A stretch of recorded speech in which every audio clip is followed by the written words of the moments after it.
해전의 열기 속에서 단 하나의 모호한 단어는 사형 선고입니다. 혼돈을 상상해 보십시오. 연기, 대포, 그리고 조타수가 반대로 이해하는 동안 선장이 왼쪽이라고 외치는 상황입니다. 그 실수는 배들을 침몰시켰고 선원 전체를 익사시켰습니다. 살아남기 위해 인간은 인간의 주관성을 제거하는 절대적인 언어를 발명해야 했습니다. 그렇게 좌현 바볼과 우현 예스트리볼이 탄생했습니다.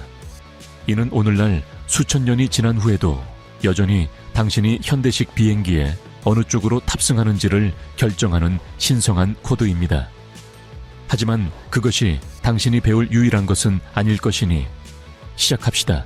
선수, 보는 눈에서 쪼개는 충각까지. 선수를 단순히 배의 앞부분이라고 부르는 것은 심장이 단지 펌프라고 말하는 것과 같습니다. 그것은 역사와 신화, 그리고 폭력으로 가득 찬 한 부분을 단순한 기능으로 축소하는 것입니다. 그것의 진정한 정신을 이해하기 위해 우리는 고대 지중해의 바다로 시간을 거슬러 여행해야 합니다. 그곳에서 페니키아, 그리스, 이집트의 배들이 파도를 가르며 나아갔고 그들의 선수에는 선명한 색상으로 칠해진 거대한 눈들이 눈에 띄었습니다. 그것들은 단순한 장식이 아니었습니다. 그 문화들은 배가 바다의 생명체이자 피조물이라고 깊고 문자 그대로 믿었습니다. 그리고 모든 생명체는 자신의 길을 보고 숨겨진 위험을 피하며 신성한 암초에 부딪혀 심연의 신들을 노엽게 하지 않기 위해 눈이 필요합니다. 선수는 배의 얼굴이자 정체성, 그리고 눈에 보이는 영혼이었습니다. 하지만 그 영혼은 곧 가장 어둡고 실용적인 측면을 보여주었습니다. 해전의 도래와 함께 선수의 기능은 시각에서 파괴로 바뀌었습니다. 대포가 생기기 전 해전은 충돌과 승선이 이루어지는 본능적인 문제였습니다. 그렇게 엣포로온, 충각이 탄생했습니다. 그리스나 로마와 같은 문명의 해군, 엔지니어들은 청동으로 선수를 보강하여 단단하고 치명적인 끝부분, 즉 수중 공성망치 형태로 만들었습니다. 배는 운송수단에서 30톤에 떠다니는 창인 발사체로 변모했습니다. 전술은 단순하고 잔인했습니다. 적의 측면을 향해 격렬하게 노를 저어 단번에 파괴적인 타격으로 나무를 쪼개는 것이었습니다. 선수는 단 하나의 목적, 즉 라이벌의 선체를 뚫고 나아가는 목적으로 설계된 궁극의 무기였습니다. 이 충각의 시대는 수세기 동안 지속되었으나 세계는 변했습니다. 화약과 대포가 등장했고 전투는 원거리에서 치러졌습니다. 배들은 대양 항해를 시작하며 나무로 된 적이 아니라 거대한 파도와 수주간 지속되는 폭풍이 있는 열린 대양에 맞서게 되었습니다. 선수는 다시 한번 자신을 재발명해야 했습니다. 그것의 새로운 적은 물 그 자체였습니다. 충돌을 위한 뭉툭한 끝부분에서 벗어나 그것은 거대한 칼날처럼 날카로워지고 높아졌습니다. 그것의 임무는 이제 관통이 아니라 절단이었습니다. 파도를 효율적으로 자르고 분산시켜 배가 속도를 유지하게 하고 가장 결정적으로는 그 녹색 물의 벽이 갑판을 덮쳐 사람과 도시, 물자를 배 밖으로 쓸어가지 않도록 하는 것이었습니다. 선수는 적의 손에 든 무기에서 자연의 분노에 맞서는 방패로 진화했습니다. 신비로운 눈에서 청동 충각으로, 그리고 마침내 생존의 칼날로 변한 이 변화는 항해의 본질인 적응 혹은 소멸에 대해 우리에게 말해줍니다. 선미, 권력의 성체와 아킬레스건. 선수가 주먹이었다면 선미는 뇌였습니다. 그리고 고대 배들의 계급적이고 잔인한 세계에서 그것은 또한 궁전이었습니다. 선미를 단지 뒷부분으로만 생각하지 마십시오. 그것을 통제탑, 사령부, 그리고 럭셔리 아파트가 하나로 합쳐진 것으로 생각하십시오. 도체 시대의 선장과 고위 장교들은 이곳에서 통치했습니다. 왜일까요? 시야 때문입니다. 높은 선미에서 선장은 자신의 나무와 캔버스 피조물 전체를 완벽하게 조망할 수 있었습니다. 각 도체 상태, 배가 남기는 직선 또는 불규칙한 항적, 그리고 다가오는 지평선을 보았습니다. 그것은 배 전체를 읽을 수 있는 유일한 지점이었습니다. 이 전략적 중요성은 건축과 사치로 번역되었습니다. 창문과 발코니가 있고 조각된 다층 구조인 유명한 선미 누각 차틸료 데 포파이 등장했습니다. 일반 선원들이 아래 갑판의 선수 쪽에서 몰아치는 파도에 젖으며 비좁게 잠을 자는 동안 장교들은 이 누각에 거주했습니다. 그들은 건조한 선실을 가졌고 식사 테이블을 공유했으며 심지어 신선한 보급품을 이용할 수 있었습니다. 선미의 높이는 권력과 지위의 상징이 되었습니다. 위험 있는 선미를 가진 배는 더 눈에 띄었을 뿐만 아니라 선장의 중요성과 그의 임무를 선포했습니다. 하지만 이 호화로운 요새에는 치명적인 약점, 즉 모든적 해군이 알고 있는 아킬레스건이 있었습니다. 전투의 열기 속에서 선미는 가장 취약한 표적이었습니다. 주거 공간과 시야를 극대화하기 위해 그 구조는 덜 견고했으며 더 얇은 목재와 큰 개구부들로 만들어졌습니다. 그리고 그 위치는 전술적으로 치명적이었습니다. 만약 적군함이 기동하여 다른 배의 바로 뒤에 위치하여 선미를 겨냥하게 되면 완벽한 사선, 라인 오브 파이어를 확보하게 됩니다. 뒤에서 발사된 포탄은 선미를 관통하여 후방에서 선수까지 갑판 전체 길이를 가로지르며 어떠한 견고한 격벽에 의해서도 저지되지 않을 것입니다. 그것은 마치 기차 객실의 복도를 향해 총을 쏘는 것과 같았습니다. 파편과 나무 가시들은 배의 내부를 고기와 가시의 믹서기로 만들었습니다. 선미를 보호하는 것은 안락함의 문제가 아니라 순수한 생존의 문제였습니다. 그것은 유기체의 뇌를 보호하는 것이었습니다. 하지만 무언가를 보호하기 위해서는 먼저 오류 없이 그것을 지칭할 수 있어야 합니다. 그리고 그것을 위해 언어는 앞과 뒤를 넘어 진화해야 했습니다. 이론이 아니라 가장 기본적인 물리적 필요에서 탄생한 측면을 위한 코드가 필요했습니다. 우연의 탄생, 바이킹의 오른손. 폐쇄된 조종석 안에 세련된 원판인 현대식 타류는 잠시 잊으십시오. 10번째 세기에 춥고 야생적인 북쪽으로 바이킹의 드라카르 선상으로 여행을 떠나봅시다. 이 배는 떠다니는 궁전이 아닙니다. 그것은 탐험, 무역, 약탈의 도구이며 길고 좁으며 치명적으로 효율적입니다. 그리고 그것을 통치하기 위해 바퀴는 없었습니다. 대신 에스파딜라 조타용 노가 있었습니다. 거대한 노, 즉 성인 남성만큼 키가 큰 오크나무판이 가죽끈으로 선미의 오른쪽 측면에 고정되어 있는 것을 상상해 보십시오. 이것이 드라카르의 운전대였습니다. 그 위치는 우연이 아니었습니다.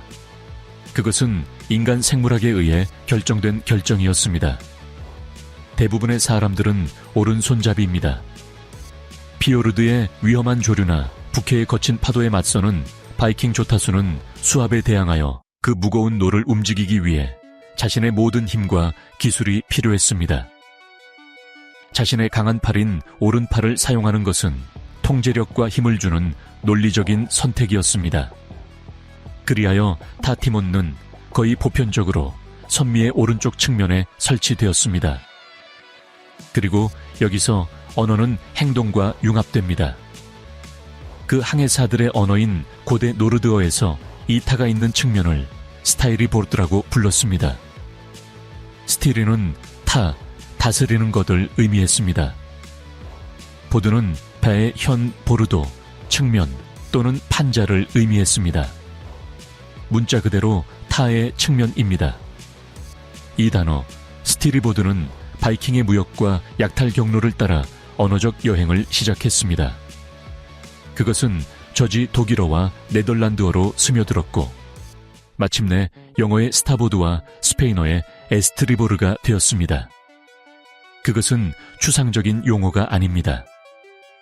그것은 1000년 전 조타용노를 힘껏 움켜쥐었던 오른손잡이 바이킹의 화석화된 언어적 흔적이며 그를 뒤따른 모든 해원의 언어 속에 영원히 동결되었습니다. 우현 에스트리볼은 오른쪽을 의미하지 않습니다. 그것은 타가 있는 쪽을 의미합니다. 그리고 피오르드의 차가운 어둠 속에서 내려진 그 단순한 실용적 결정은 전 세계 모든 배의 운용을 완전히 재편할 일련의 결과들을 촉발할 것입니다. 좌현, 항구의 측면과 죽여야만 했던 단어.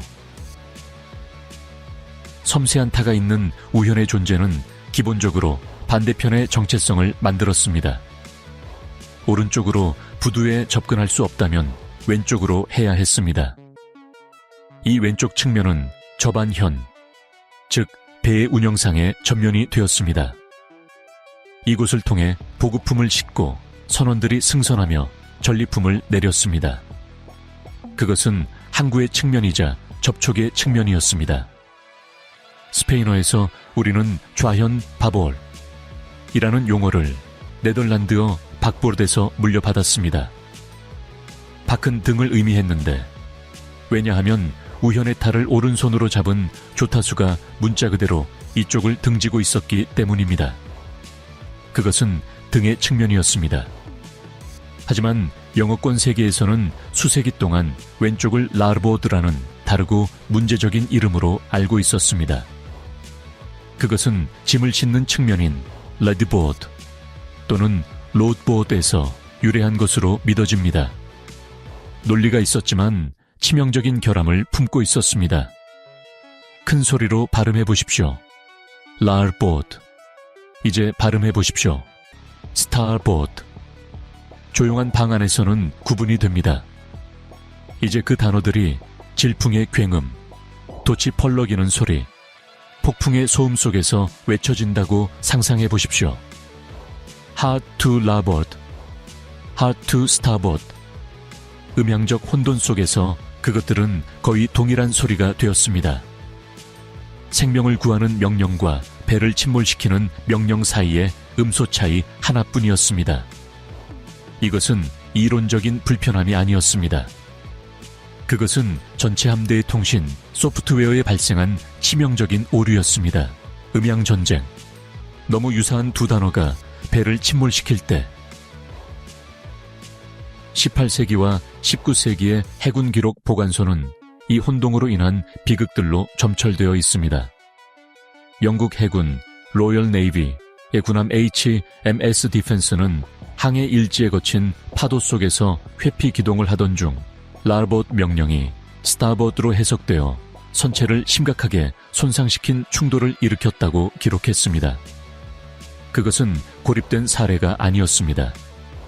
선장들의 보고서는 중요한 순간에 발생한 치명적인 오해와 조타 오류를 언급하며 항상 용어들의 유사성을 원인으로 지목했습니다. 문제는 해군성, 애드미럴티의 가장 높은 수준까지 확대되었습니다. 국가의 힘이 전열함의 수로 측정되던 시대에 70문의 대포를 가진 군함과 숙련된 선원들을 어휘 오류로 잃는 것은 전략적 수치였습니다. 그것은 인간의 실수가 아니라 시스템의 오류였습니다. 압박은 견딜 수 없게 되었습니다. 해군 지침서들은 비공식적으로 라르보드에 대한 더 명확한 대안으로 포트, 항구의 사용을 권장하기 시작했습니다. 하지만 전통, 특히 해상 전통은 뿌리가 깊습니다. 단어 하나를 처형하기 위해서는 최상부로부터의 법령, 즉 명령이 필요했습니다. 최종 해결책, 빛, 코드, 그리고 보편적 언어. 라버드에 대한 마지막 결정타는 19세기 후반에 내려졌습니다. 세계에서 가장 강력한 해군인 영국 해군 로열 네이비는 공식 조례를 발행했습니다. 특정 날짜부터 모든 군함에서 라보드라는 용어의 사용이 금지되었습니다. 그것은 영구적이고 의무적으로 포트로 교체되었습니다. 그 이유는 모호함 없이 선언되었습니다. 라보드와 스타봇 사이의 소리 유사성에서 발생하는 치명적인 오류를 피하기 위함. 미국 해군을 포함한 다른 해군들도 그 전례를 따랐습니다. 그것은 응용 언어 공학의 행위였습니다. 결함이 있는 단어를 제거하고 음성적으로 멀고 명확한 새 단어를 심었습니다. 이 언어적 표준화는 또 다른 조용한 혁명인 항해 등 루체떼 나베가치온에 의해 강화되었습니다. 해상 교통량이 증가함에 따라 어둠 속에서 배의 방향을 식별하는 것이 중요해졌습니다. 국제 코드가 만들어졌습니다. 좌현 왼쪽 측면은 붉은색 등을 켭니다. 우현 오른쪽 측면은 녹색 등을 켭니다. 만약 밤에 배를 보고 붉은색과 녹색을 구별한다면 당신은 즉시 그 방향을 알 수 있습니다. 만약 붉은색만 보인다면 그것은 당신의 왼쪽에서 오는 것입니다. 만약 녹색만 보인다면 그것은 당신의 오른쪽에서 오는 것입니다. 만약 둘 다 보인다면 그것은 당신을 향해 직접 오고 있는 것입니다. 이 시스템은 포트와 스타보드라는 단어와 결합하여 오류 방지 이중 언어를 만들었습니다. 하나는 구두이고 다른 하나는 시각적이며 둘 다 보편적이고 절대적입니다. 왼쪽과 오른쪽이라는 주관적 혼돈은 바다에서 영원히 박멸되었습니다. 아스팔트와 하늘의 유산, 바이킹이 당신의 여행을 설계한 방법. 그리고 이제 제가 약속한 연결입니다. 이 해양 논리는 물에만 머물지 않았습니다. 그것은 땅으로 스며들었고 하늘을 정복했습니다. 자동차에서 왼쪽 또는 오른쪽으로 주행하기로 한 결정은 봉건주의와 당연하게도 해상 관습에 뿌리를 두고 있습니다. 강력한 해상 전통을 가지고 수세기 동안 해상 규칙을 법제에 사용한 영국과 같은 국가들은 왼쪽 통행을 유지하는 경향이 있었는데, 이는 기사들이 배들처럼 자신의 칼의 측면, 대부분의 경우 오른쪽을 길 중앙으로 두기를 선호했던 도로의 유산입니다. 그것은 먼 메아리이지만 결국 메아리입니다. 가장 명확하고 매혹적인 연결은 비행기에 있습니다. 다음에 공항에 가시면 주의 깊게 관찰해 보십시오. 예외 없이 전 세계의 모든 상업용 비행기는 동체의 왼쪽 측면에 승객용 주 출입구가 있습니다. 케이터링 트럭, 계단, 탑승교, 이 모든 탑승 안문은 오직 그 한쪽 면을 위해 설계되었습니다. 왜일까요? 그것을 정당화할 현대공학, 무게 또는 공기역학적 이유는 전혀 없습니다. 비행기는 대칭입니다. 양쪽에 문을 가질 수도 있었습니다. 그 이유는 순수하게 운영적이며 유산된 것입니다. 20세기 전반기에 상업 항공이 이륙했을 때 그것은 상선 해군으로부터 어휘, 계급 및 절차의 상당 부분을 빌려왔습니다. 비행기는 항공기 에로나이프스였고 기장 차피타네스과 승무원 트리프라치오네스를 가졌습니다. 그리고 최초의 공항들을 설계할 때 해상 경험이 풍부했던 많은 계획가들은 항구에서와 동일한 물류 문제에 직면했습니다. 사람과 화물의 탑승을 위해 어떻게 기체를 효율적이고 안전하게 주차할 것인가? 해결책은 이미 수천 년 동안 증명된 채 존재했습니다. 모든 기체는 자신의 좌현 왼쪽 측면을 부두로 정렬하는 것입니다. 그렇게 하면 우현 오른쪽 측면은 승객의 흐름을 방해하지 않으면서 연료 보급이나 수화물 적재와 같은 다른 작업을 위해 비어 있게 됩니다. 그것은 전 세계 항공교통을 질서 있게 만드는 성문화되지 않은 표준이자 글로벌 관례입니다. 당신이 왼쪽으로 비행기에 탈 때마다 당신은 바이킹 드라카르의 나무탈을 부수지 않기 위해 만들어진 규칙을 준수하고 있는 것입니다. 따라서 좌현과 우현은 과거 세계에 오래되었거나 변덕스러운 용어가 아닙니다.